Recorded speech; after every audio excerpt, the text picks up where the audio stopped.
Mahigit isang dekada na ang nakalipas nang nagsimula si Mike Ngo sa pagmamanage ng isang eat-all-you-can buffet business. Alamin natin ang kanyang business story dito lang sa Negosyo Tayo.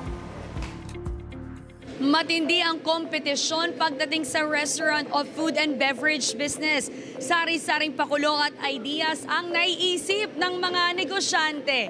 Kaya naman isang eat-all-you-can business ang aming binisita para alamin ang kanilang sikreto sa successful na negosyo.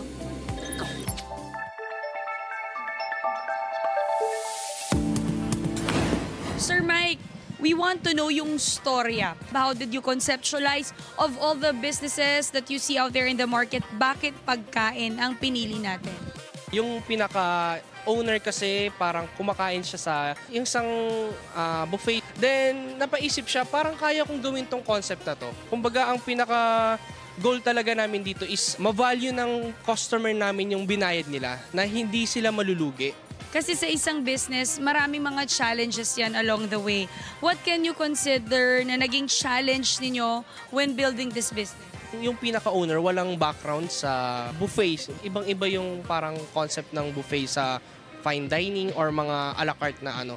Isa na dun yung pagluluto ng dapat mabilis. Siyempre ayaw natin mag-antay yung mga guests natin. Kasi mahalaga sa amin yung freshness ng food. So hindi kami yung magluluto ng madami, tas i-set aside. Then pagka ubos na yung isang food, papasok sa loob, then nare-refill. Kami kasi every pasok ng dish, every pasok ng lalagyan ng food, we make sure na freshly cooked yung ilalabas namin. So paglabas yan, umuusok pa yan. Kakaluto lang talaga.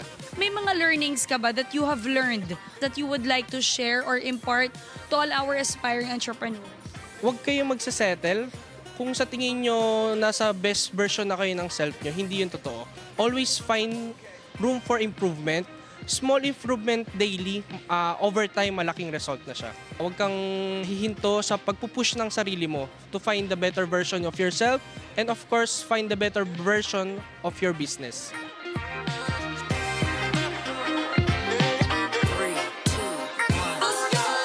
Employees can make or break your business. Kaya importante na alam mo kung paano bibigyan ng halaga ang iyong mga empleyado. Till next time mga kanegosyo, another business story and business tips na naman ang ating pag-uusapan. Kaya naman tara, negosyo tayo!